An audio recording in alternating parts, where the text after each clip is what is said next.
13வது ஸ்லோகம்.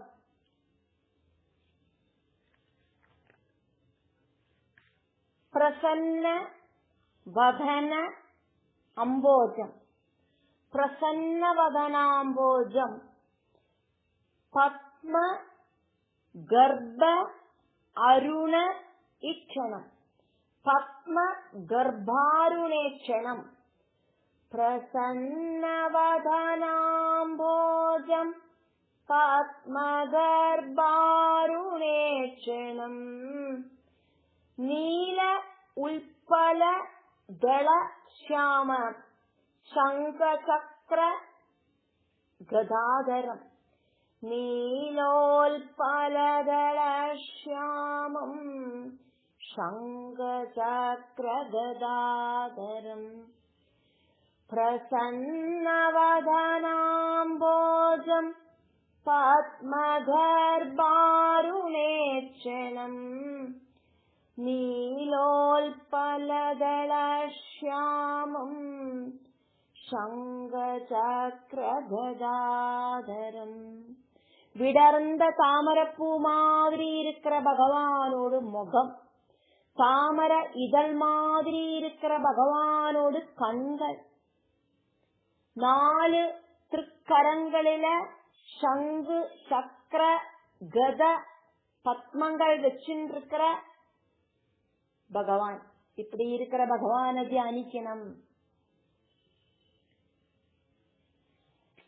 எப்படி இருக்கிற பகவானியாக்கும் தியானிக்கணும் அப்படின்னு சொல்லப்படுறது.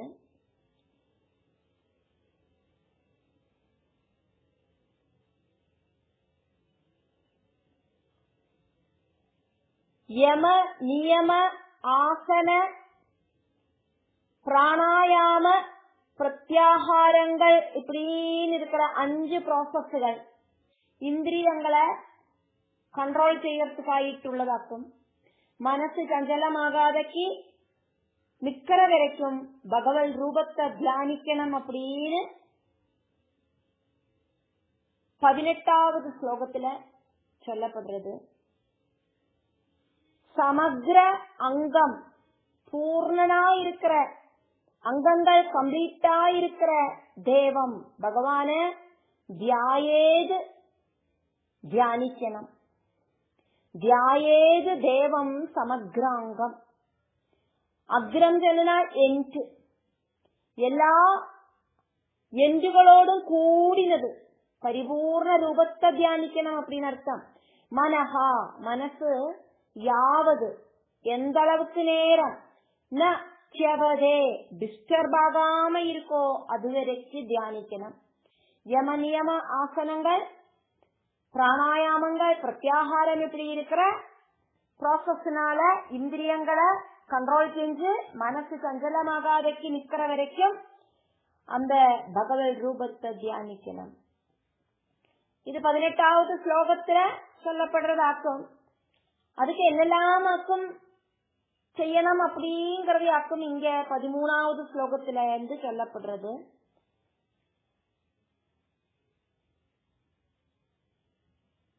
பகவத் ரூபம் அப்படிங்கிறது எப்படி இருக்கிறதாக்கும் அப்படின்னு சொல்லப்படுறது.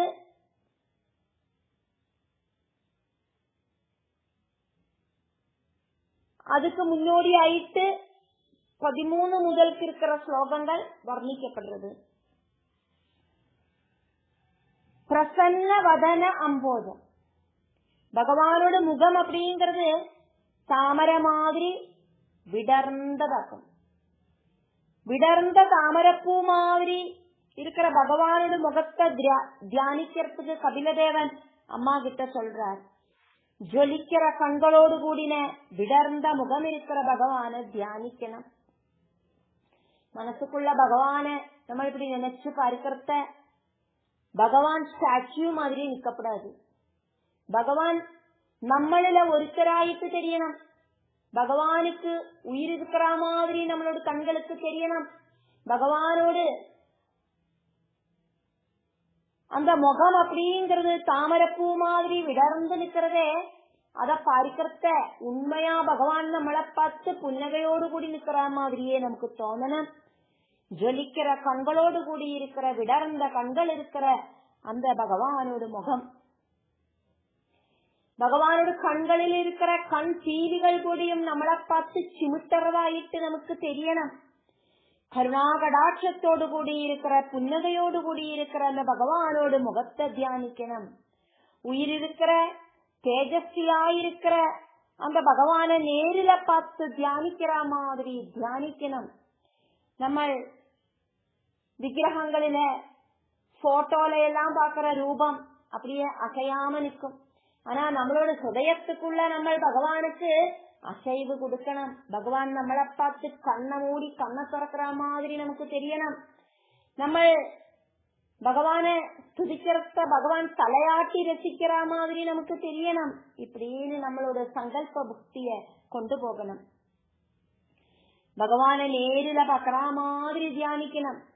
பத்ம கர்ப்ப அருண ஈட்சணம். ஈட்சணம் ஜனனா கண்ணு. அருண ஈட்சணம் அப்படின்னா சிகப்பு கலர் இருக்கிற கண்ணு இருக்கிற பகவான தியானிக்கணும். பத்ம கர்ப்பா அப்படின்னா தாமரையோடு உள்பக்கத்துல இருக்கிற அருணா அந்த சிகப்பு கலர். ரஜோகுணத்தோடு சிம்போலான சிகப்பு கலர் இருக்கிற ஈட்சணம் கண்கள் இருக்கிற பகவான தியானிக்கணும். செந்தாமர கண்ணனை தியானிக்கணும். உதய சூரியன மாதிரி ஜொலிச்சு நிக்கிற கண்கள் இருக்கிற தாமர கண்ணனை தியானிக்கணும். நீல உள்பல தலஷாமம் பகவானோட திருவுடல் அப்படிங்கிறது ஷியாமம். ஷியாமம் ஜனனா கருப்பு. ரெண்டு விதத்துல இங்க பகவானோட உடலுக்கு கருப்பு அப்படின்னு சொல்லப்படுறது. ரொம்ப ரொம்ப டார்க் நீலம் பாக்கிறதுக்கு கருப்பு மாதிரி தெரியும். அதே மாதிரி ரொம்ப ரொம்ப டார்க் பச்சை கருப்பு மாதிரி தெரியும். அப்படி இருக்கிற கருநீலம் அப்படிங்கிற அந்த ஷாம கலர், அப்படி இல்லைன்னா மரதக பச்சை மாதிரி இருக்கிற டார்க் பச்சை கலரா இருக்கிற அந்த பகவானோடு ஷாம வர்ணம். இப்படி இருக்கிற பகவானோடு திருவுடலோடு கலர், அந்த கலரையாக்கும் இங்க ஷியாம வர்ணம் அப்படின்னு சொன்னது. நீல உள்பலம் அப்படின்னா நீல தாமரையோடு தளம் சொன்னா இதழ். அது மாதிரி இருக்கிற வர்ணத்தோடு கூடின பகவான தியானிக்கணும். நீல சங்கு புஷ்பத்தில இருக்கிற டார்க் ப்ளூ கலர் இருக்கிற பகவான தியானிக்கணும். டார்க் ப்ளூ மாதிரியே டார்க் கிரீனும் அசப்புல நமக்கு கருப்பாக்குமோ அப்படின்னு தோணும். அதனாலயாக்கும் இங்க ஷியாம வர்ணம் கருப்பு வர்ணம் அப்படின்னு சொன்னது. சங்கு சக்கர கதாதரம் சதுர்பாகுவாயிருக்கிற குருவாயூரப்பனை தியானிக்கணும். குருவாயூரப்பனோட போட்டோவெல்லாம் பார்த்தானாக்கா 4 திருக்கரங்கள் இருக்கு பகவானுக்கு. சதுர்பாகுவான பகவான்.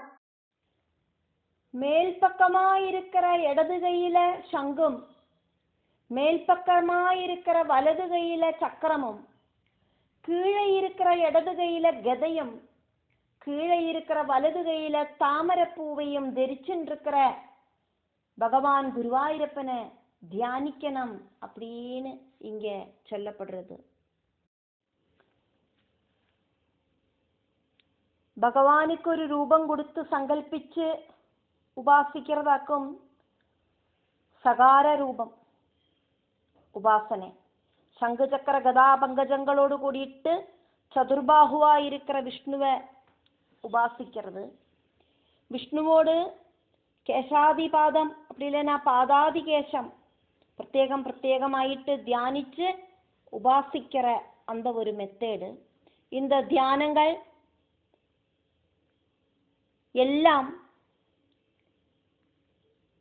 நம்மளை அத்வைத பிரம்மம் அப்படிங்கிற ஸ்தானத்துக்கு கொண்டு போய் சேர்க்கிறதுக்கான உபாயம் மட்டும்தான் அப்படிங்கிறத நம்ம தெரிஞ்சுக்கணும். நம்மளோட லட்சியம் அப்படிங்கிறது துவைத பாவம் இல்லாத அத்வைத பாவமா இருக்கிற அந்த பரபிரம்ம பதம் ஆக்கும் அப்படிங்கிறதையும் நம்ம ஞாபகத்துல வச்சுக்கணும். இந்த பிரபஞ்சத்தோடு பரம காரணமாயிருக்கிற பிரம்மத்துல மனசுக்கு கான்சென்ட்ரேஷன் கிடைக்காம இருக்கிறத நம்ம ஏதாவது பகவானுக்கு ஒரு ரூபத்தை கொடுத்து உபாசிக்கிறோம். மனசுக்கு கான்சென்ட்ரேஷன் கிடைக்கிறதோடு கூடிட்டு பகவானோட ரூபத்தை கூடியும் உபேட்சிச்சு ஞானஸ்வரூபனாயிருக்கிற ஆத்மாவில மனசை லயிப்பிச்சு சேர்க்கணும். அதோடு கூடிட்டு அகண்ட போத ஸ்வரூபமா இருக்கிற அத்வைத வஸ்து தெளிஞ்சு கிடைக்கும்.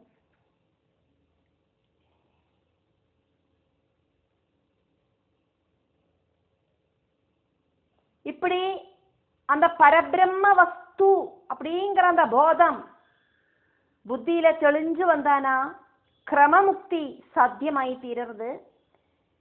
அப்படி இருக்கிற ஞானி மரண வேளையில இந்திரியங்களையும் பிராணனையும் மனசையும் அடக்கி நிறுத்தி பிரம்ம சிந்தையில அவருக்கு முழுகிறதுக்கு சாதிக்கிறது. அப்படி இருக்கிற யோகியோடு பிராணன் பிரம்மபதம் அப்படின்னு தெரியப்படுற சுஷும்னா நாடி வழி சிரோமத்தியத்தை லட்சியமாக்கி யாத்திரையாகிறது. சிரோமத்தியத்தை பிளந்து வெளியில கிடக்கிற ஜீவன் திவ்ய லோகங்கள் வழி யாத்திரை பண்ணி பிரம்மாவோடு லோகத்துல வந்து சேர்றது. கல்பாந்தம் வரைக்கி தேவர்களோடு கூடிட்டு ஆனந்திச்சு வாழறது. கல்பாந்தத்துல பிரம்மாவோடு கூடிட்டு பரமாத்ம பதத்தை பிராபிக்கிறது. இதாக்கும் கிரமபுக்தி. பரமமான விஞ்ஞான தத்துவத்துல எத்தி சேர்ந்தானா அங்க அந்த ஆத்மா பரபிரம்மத்துல லயிக்கிறது. அதானது ஜீவாத்மா அகண்ட போத ரூபமாயிருக்கிற பரமாத்மாவில பூர்ணமாயிட்டும் ஐக்கியம் பிராபிக்கிறது. சாந்தவும் ஆனந்தமயவுமாயிருக்கிற அனுபவ மண்டலமாக்குவது. அதுக்கப்புறமா ஒரு லட்சிய ஸ்தானம் அப்படிங்கிறதே கிடையாது. ஒரு பகவல் பக்தனை சம்பந்திச்சு இருக்கிறதுலயே டாப் மோஸ்ட் ஸ்தானமாக்குவது.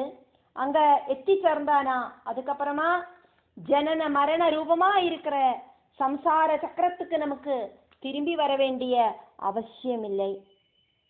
பகவான் இத ஸ்ருதியிலையும் இதிகாச புராணங்களிலையும் எல்லாம் சொன்ன விஷயங்களாக்கும். முடிஞ்சானா வாழ்ந்துருக்கிறதையே ஸ்தித பிரஜதை நேடனம். அப்படி இல்லைன்னா மினிமம் கிரமமுக்தி அப்படிங்கிறதாதும் உண்டாக்கி எடுக்கணும். இதை தவிர மங்களகரமாயிட்டு ஒரு கர்மம் மார்க்கம் அப்படிங்கிறது வேற இல்லை அப்படின்னு பகவான் சொல்றார். சர்வாத்மனா பகவல் பஜனமாக்கும் இதுக்கான ஏக வழி. எல்லா பிரபஞ்ச கடகங்களிலேயும் போதரூபனாயிருக்கிற பகவான் இருக்கார். ஈஷாவாஸ்யம் இதம் சர்வம். நான் நான் அப்படின்னு அவாவாளுக்கு உள்ள எப்பவும் சதா பிரத்யட்சமாயிட்டு பிரகாசிச்சுருக்கிற ஆத்மாவை தெரிஞ்சுண்டானா எல்லாத்திலையும் ஜொலிச்சு நிற்கிறது அதே பகவான் தான் அப்படிங்கிறதையும் தெரிஞ்சுக்கிறதுக்கு சாதிக்கும். அதனால முக்கியமா நம்ம செய்ய வேண்டியது பகவானை எல்லா இடத்திலையும் எப்பவும் கேட்கணும், கீர்த்திக்கணும், ஞாபகத்துல வச்சுக்கணும். அதானது காணறதெல்லாம் நாராயண பிரதிமை, கேட்கறதெல்லாம் நாராயண நாமங்கள், செய்யறதெல்லாம் நாராயண பூஜை அப்படின்னு சங்கல்பிச்சுண்டு செய்யணும், மனசுல உறப்பிச்சுண்டு செய்யணும். எல்லாம் நாராயணமயம் அப்படின்னு நினைச்சுண்டு ஆராக்குமோ வாழ்க்கைய கொண்டு நடக்கிறா அவளோட ஹிருதயத்திலேந்து விஷய வாசனை அப்படிங்கிறது நெகந்து போறது. அப்படி மெல்ல மெல்ல பகவல் பதத்தில போய் சேர்ந்து பூர்ணமாயிட்டும் சம்சார துக்கத்திலேந்து முக்தி அப்படிங்கிறது இந்த வாழ்ந்துருக்கிற இந்த ஜீவிதத்திலேயே அந்த உத்தமனான பக்தனுக்கு கிடைக்கிறது. அதையாக்கும் இங்க பகவான் அம்மையான தேவஹூதிக்கு வர்ணிக்கிறத நம்ம பார்த்துட்டு இருக்கோம். 14வது ஸ்லோகம் பார்க்கிறோம். லசத் பங்கஜ கிஞ்சல்க பீத கௌஷேய வாசசம் லசத் பங்கஜ கிஞ்சல்க பீத கௌசேய வாசசம் ஸ்ரீவல்சவட்சசம் பிராஜ கௌஸ்துப ஆமுக்த கந்தரம் கௌஸ்துபாமுக்த கந்தரம். பகவானோடு அலங்கார வர்ணனையாக்குமே நடக்கிறது. 13வது ஸ்லோகத்திலிருந்து நம்ம பார்க்கிறோம். பிரசன்னவதனாம்போஜம் பத்மராக, அப்படி இல்லைன்னா பத்மகர்பாருணேட்சணம் நீலோல்பலதளஷ்யாமம் சங்கசக்ரகதாதரம் லசத் பங்கஜ கிஞ்சல்க பீத கௌசேய வாசசம் ஸ்ரீவல்சவட்சசம் பிராஜ கௌஸ்துபாமுக்த கந்தரம். பகவானோடு வாசசம். வஸ்திரம் அப்படிங்கிறது லசது, மின்னித்தளங்கிறது. மின்னித்தளங்கிற வஸ்திரம், அது என்ன வஸ்திரம் அப்படின்னு சொல்லப்படுறது? பீதா, மஞ்ச கலர்ல இருக்கிற கௌஷேயா, பட்டு வஸ்திரத்தை தரிச்சுட்டு இருக்கார் பகவான். கோஷம் ஜனனா பட்டு நூல் அப்படின்னு அர்த்தம். பட்டு நூல் புழுவிலேந்து உண்டானதாக்கும் கௌஷேயம். அதனால பகவானோடு அந்த மஞ்ச கலர் பட்டு அப்படின்னு சொல்றதுக்காக்கும் பீத கௌஷேயா. பங்கஜம் தாமரை, கிஞ்சல்கம் தாமரையோடு உள்ள இருக்கிற தண்டுல காணற சின்ன சின்ன முடி மாதிரி இருக்கிற பிரஷ் மாதிரி இருக்கிற சாஃப்டா இருக்கிற மஞ்ச வர்ணத்தோடு கூடி இருக்கிற அந்த பட்டு வஸ்திரத்தை தரிச்சிருக்கிற அந்த பகவான தியானிக்கணும். தங்கம் இருக்கே தங்கம், அந்த தங்கத்தை அக்னியில போட்டு நெருப்புல போட்டு சுத்தியலால ஓங்கி தட்டிட்டு மறுபடியும் அந்த நெருப்புல போட்டு ஸ்புடம் பண்ணினா அதுக்கு ஒரு கலர் இருக்கே, ஜொலிக்குமே, அந்த கலராக்கும் பகவானோடு வஸ்திரம். அப்படி இருக்கிற அந்த மஞ்ச கலரை, அந்த பட்டு வஸ்திரத்தை தியானிக்கணும். ஸ்ரீவல்சவட்சசம், ஸ்ரீவல்சம் அப்படிங்கிற மருகு நெஞ்சகத்துல இருக்கிற பகவான தியானிக்கணும். ரஜோகுண தமோகுண சத்குணங்களில, சத்குணம் அப்படிங்கிறது திரிமூர்த்திகளில, பிரம்மா விஷ்ணு சிவன் இப்படி இருக்கிற திரிமூர்த்திகளில ஆரிக்காக்கும் பரிபூர்ணமாயிருக்கு அப்படின்னு தெரிஞ்சுக்கிறதுக்கு விஷ்ணுவை டெஸ்ட் பண்ணினோன பிருகு மகர்ஷி அனந்தசாயியான பகவானோட நெஞ்சில ஓங்கி மிதிச்சோன அந்த பகவானுக்கு கொஞ்சம் கூட கோபம் அப்படிங்கிறது வரலை. அந்த மருகாக்கும் ஸ்ரீவல்சம். லக்ஷ்மி தேவியோடு வாசஸ்தானமாக்கும் ஸ்ரீவல்சம் அப்படிங்கிற அந்த மருகு. அதனால ஸ்ரீவல்சம் அப்படிங்கிற மருகு இருக்கிற அடையாளம் இருக்கிற அந்த பகவான தியானிக்கணும். பிராஜது ஜொலிக்கிற கௌஸ்துபம், பகவானோட கண்டத்துல அந்த கௌஸ்துப ரத்னத்தை தியானிக்கணும் அப்படின்னு சொல்லப்படுறது. ஜீவாத்மாக்களாயிருக்கிற நம்ம எல்லாரும் பகவானுக்கு ரொம்ப ரொம்ப பிரியம் இருக்கிறவாளாக்கும், ஜீவாத்மாவோடு சிம்போலாக்கும் அந்த கௌஸ்துப ஆபரணம். அமிர்து கிடைக்கிறதுக்காயிட்டு பாலாழிய கடைஞ்சோன, தேவர்களும் அசுரர்களுமா பாலாழி கடைஞ்சோன, அதிலேந்து வந்த சிரேஷ்டமான ரத்னமாக்கும் கௌஸ்துபமணி. பரபிரமத்திலேந்து சத்குணம் ஸ்வீகரிச்சு பாலாழியில பள்ளி கொள்ளற பகவான் மகாவிஷ்ணு. பிரகிருதியிலேந்து உண்டான கௌஸ்துப ரத்னத்தை கழுத்துல போட்டுருக்கார் பகவான். அப்படிங்கிற பரபிரம சைதன்யம் நம்மளில எப்பவும் ஜீவ சைதன்யமாயிட்டு இருக்கார். அதனோடு சிம்போலாக்கும் பகவானோடு கழுத்துல இருக்கிற அந்த கௌஸ்துப மணி. பிரபஞ்சத்துல சகல ஜீவஜாலங்களுக்கும் எல்லா உயிரினங்களுக்கும் நிறைய நிறைய ஜென்மம் கொடுக்கிற பகவான். புண்ணிய பாப பலங்களுக்கு தகுந்த மாதிரி அந்த ஜீவனிகள் ஜென்மம் எடுத்து பகவானை கூப்பிடுற சிச்சுவேஷனில பிறந்து பகவானை கூப்பிட்டு பகவத் யாத்திரை நடத்தி எத்தனையோ ஜென்மங்கள் அப்படி பகவத் யாத்திரை நடத்தி ஜென்மம் அப்படிங்கிறதுனோடு லட்சியஸ்தானமா இருக்கிற அந்த மோட்ச ஸ்தானத்துக்கு பகவான் கடைசியில ஓரோ ஜீவனையும் கொண்டெத்திக்கவே செய்வர். நமக்குள்ள ரஜோகுண தமோ குணங்கள் இருக்கே, அந்த ரஜோகுண தமோ குணங்களை துரத்தி களைஞ்சு பகவத் தத்துவம் நம்மளை படிப்பிச்சு பகவானில லயிப்பிக்கிறதும் பகவான் தான். தெரிஞ்சோ தெரியாமையோ ஏதாவது ஒரு ஜென்மத்துல நம்ம நாராயணா அப்படிங்கிற நாமத்தை ஆரம்பிச்சு வச்சானாக்கா ஜென்ம ஜென்மாந்தரம் அந்த பகவத் ஸ்மரணை நம்மளை விட்டு ஒருபோதும் போகாது. பக்ததாசனாயிருக்கிற பகவான் பக்தர்களை கைபிடிச்சு முக்தி பதத்தில கொண்டு சேர்க்கிறார். ஜீவாத்மாக்கள் கிட்ட இருக்கிற பகவானோடு அந்த காருண்யத்தோடு கூடி இருக்கிற அட்டாச்மெண்ட், தது துவம் அசி அப்படி இருக்கிற அந்த தத்துவம், இந்த ஞானும் இந்த பிரபஞ்சமும், அதானது இந்த நானும் இந்த பிரகிருதியும் இந்த பரபிரம்மமும் ஒண்ணுதான் அப்படின்னு தெரியற அந்த பரமாத்ம தத்துவபோதம், பகவானோட கண்டத்தில இருக்கிற கௌஸ்துபமணி அப்படிங்கிறது ஜீவாத்ம ஸ்வரூபந்தான் அப்படிங்கிறதுனோடு ஒரு எடுத்துக்காட்டாக்கும்.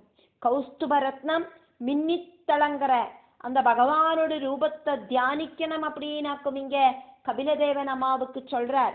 கௌஸ்துப ரத்னம் பகவானோடு எங்கேயாக்கும் இருக்கு? கழுத்திலேயாக்கும் இருக்கு. கந்தரம் கழுத்துல இருக்கு. ஆமுக்த கந்தரம் பகவானை விட்டு பிரியாதைக்கு பகவானோட கழுத்துல எப்பவுமே மின்னித்தளங்கிற அந்த கௌஸ்துப ரத்னம் இப்படியெல்லாம் இருக்கிற அந்த பகவானை தியானிக்கணும் அப்படின்னு கபிலதேவன் அம்மாவான தேவஹூதிட்ட சொல்றார். 15வது ஸ்லோகம்.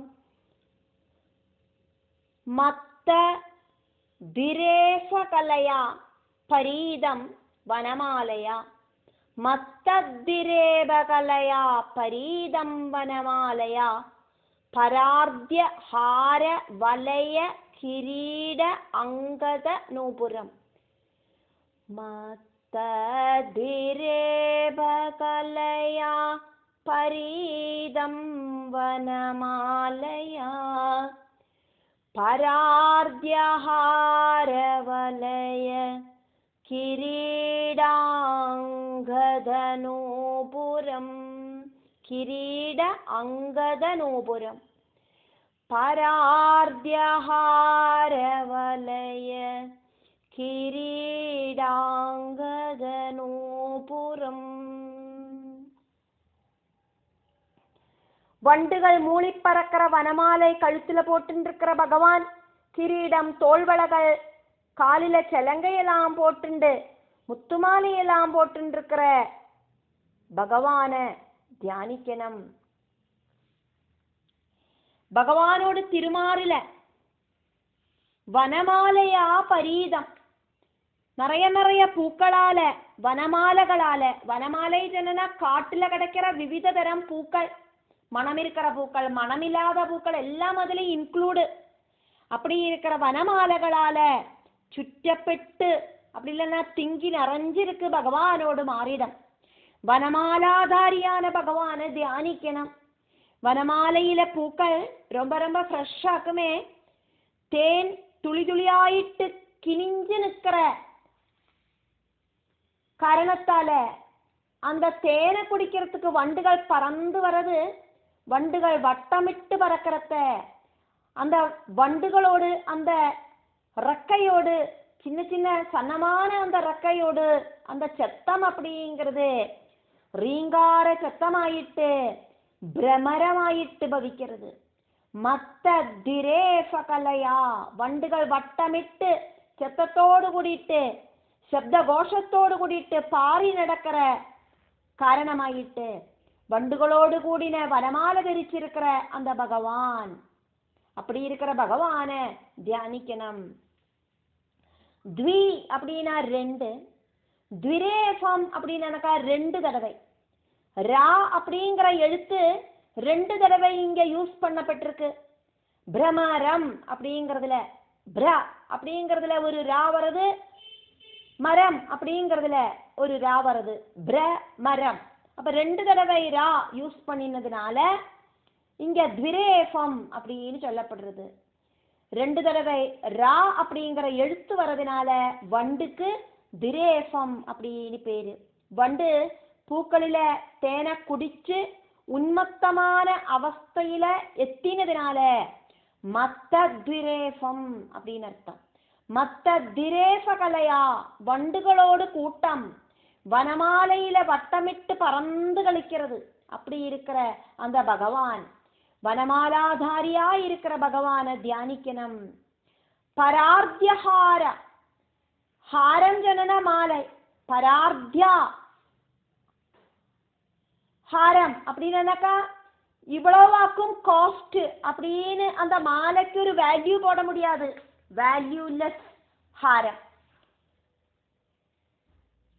அப்படி இருக்கிற மாலை தரிச்சுட்டு இருக்கிற பகவான தியானிக்கணும். நிறைய மாலை எல்லாம் பகவான் போட்டு இருக்கார்.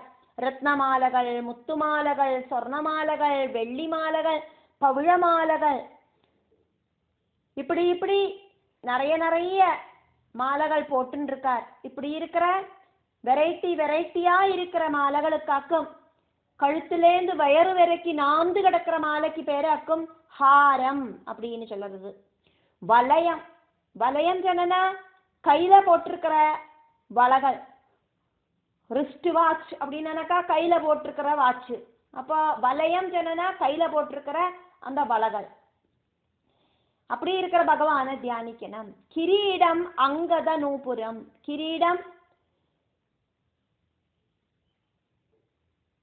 வஜ்ரத்தாலையும் வைடூரத்தாலையும் பகவான் கிரீடம் போட்டுருக்கார். அதனாலேயே பகவானோட கிரீடம் இப்படி ஜொலிச்சு நிற்கிறது. அந்த ஜொலிச்சு நிற்கிற பகவானோட கிரீடத்தை தியானிக்கணும். இப்ப கையில வளைகள் போட்டுருக்காரு, வட்டமா இருக்கிறதுனாலேயாக்கும் வளையம் அப்படின்னு பேரு. இப்ப கையில வளை போட்டுருக்கார், அந்த வளைக்கு மேல ஷோல்டர் பாகத்திலே ஆயிட்டு அங்கதான் போட்டுருக்கார். இனியும் அந்த வளையம் சொன்னாக்கா வட்டமா இருக்கிறதுனால கையில விரலுகளில் எல்லாம் மோதிரங்களும் போட்டுருக்காரு பகவான் அப்படின்னு வச்சுக்கலாம்.